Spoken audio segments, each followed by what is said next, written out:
स्वामींची कृपा कधी आणि कशी होते हे कळत नाही, पण ही घटना ऐकून तुम्हीही थक्क व्हाल.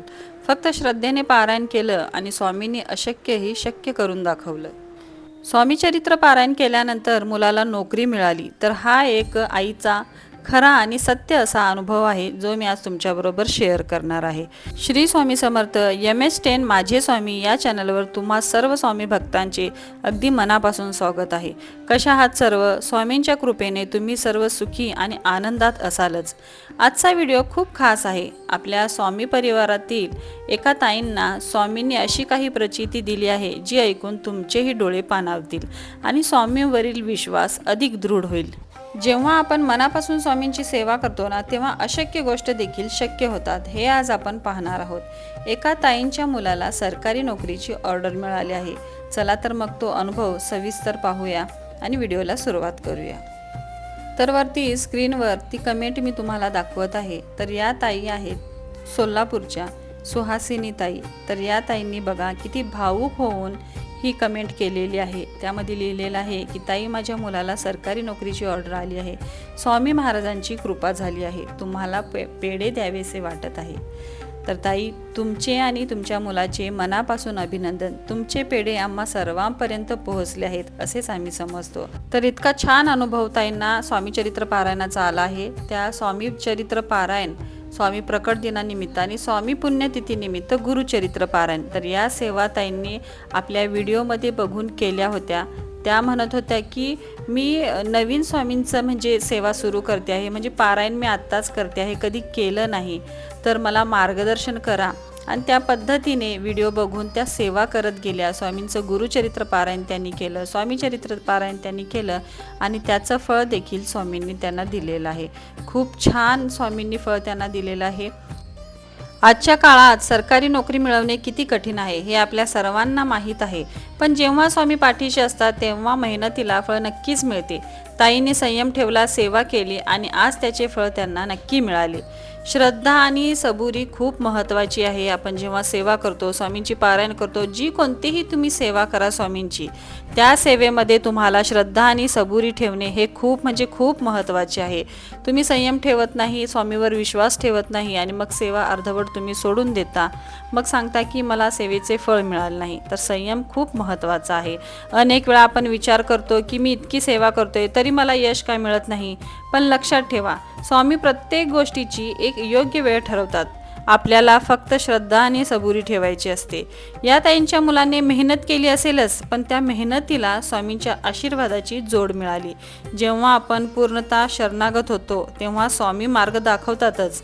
भिवू नकोस, मी तुझ्या पाठीशी आहे. हे केवळ शब्द नाहीत, तर तो एक जिवंत अनुभव आहे. आजच्या स्पर्धेच्या युगात जिथे लाखो तरुण प्रयत्न करत आहेत, तिथे एका मुलाला नोकरी मिळणे ही केवळ मेहनत नाही, तर ती स्वामी महाराजांची रक्तातली सही आहे.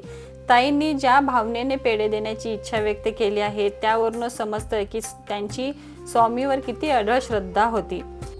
बऱ्याचदा आपण विचारतो, मी इतके महिने सेवा केली पण निकाल का नाही लागला, स्वामींनी मला फळ का दिलं नाही, स्वामींनी एवढी का माझी परीक्षा बघितली. तर स्वामी आपल्याला दोन गोष्टी शिकवतात, मेहनत आणि वेळ. त्या मुलाने अभ्यास केला, मेहनत केली, पण ज्यावेळी तो खचला तिथे स्वामींनी त्याला धीर दिला. जेव्हा आपण शून्यात असतो तेव्हा स्वामी आपला हात धरतात. लक्षात ठेवा, स्वामी आपल्या कर्माचे फळ कधीच बुडवत नाहीत. कदाचित थोडा उशीर लागेल, पण जे मिळेल ते सर्वोत्तम असेल. या ताईंच्या प्रचितीतून आपल्याला हे शिकायला मिळतं की संकट काळात डगमगून न जाता स्वामींची कास धरून ठेवा. नक्कीच स्वामी आपल्याला या सगळ्यामधून तारून नेतील. तर अनेकांना नोकरीसाठी आणि व्यवसायासाठी अडथळे येत आहेत, तर त्यांना प्रचितीचा लाभ जर घ्यायचा असेल, तुम्हालाही या प्रकारे स्वामींची प्रचिती यावी असं वाटत असेल, तर काही सेवा आणि उपाय आहेत जे मी तुम्हाला या व्हिडिओमध्ये सांगते आहे. तर ते नक्कीच मनात श्रद्धा ठेवून, स्वामीवर विश्वास ठेवून तुम्ही जर हे उपाय केले तर नक्कीच तुम्हाला या ताईंना जशी प्रचिती आली तशाच पद्धतीने तुम्हाला देखील प्रचिती येईल. तुम्हालाही नोकरीसाठी, व्यवसायासाठी या ताईंसारखीच सेवा करायची असेल तर स्वामी चरित्र सारामृताचं तुम्ही पारायण करा. या ताईंनी स्वामी चरित्र सारामृताचे पारायण केले होते आणि गुरुचरित्र ग्रंथाचे देखील यांनी पारायण केले होते. तर तुमच्याही मनात जर इच्छा असेल तर तुम्ही स्वामी चरित्र सारामृताचे 21, 11, 51 अशा पद्धतीने पारायण करू शकता. त्याचबरोबर गुरुचरित्राचं देखील तुम्ही पारायण केलं पाहिजे.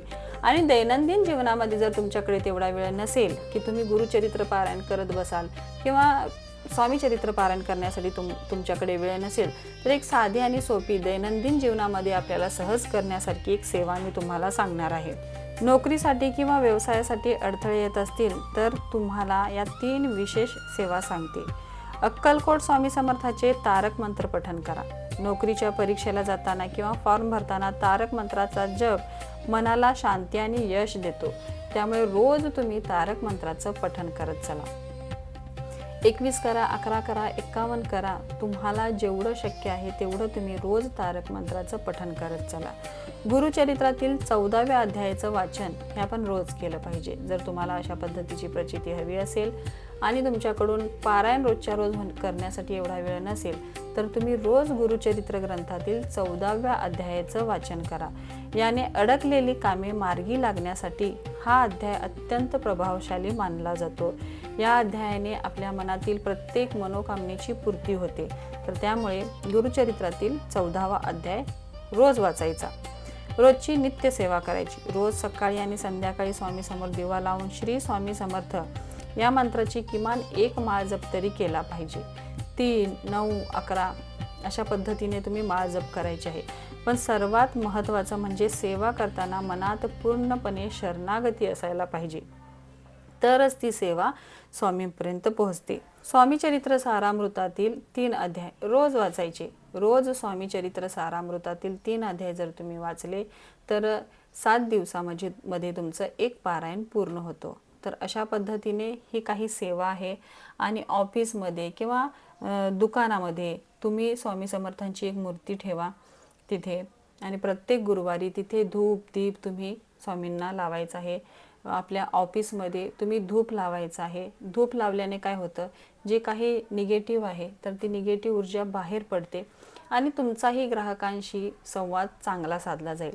तर ज्यांचं ऑफिस आहे, दुकान आहे, नोकरीसाठी जे काही तुमचं आहे, नोकरी करण्यासाठी जर तुम्ही बाहेर जाणार असाल तर अशा सेवा करा. आणि व्यवसायामध्ये अडथळे येत असतील तर तुमच्या शॉपमध्ये, ऑफिसमध्ये तुम्ही स्वामींची मूर्ती ठेवून त्याला प्रत्येक गुरुवारी धूप तिथे दाखवायचं आहे तुम्हाला.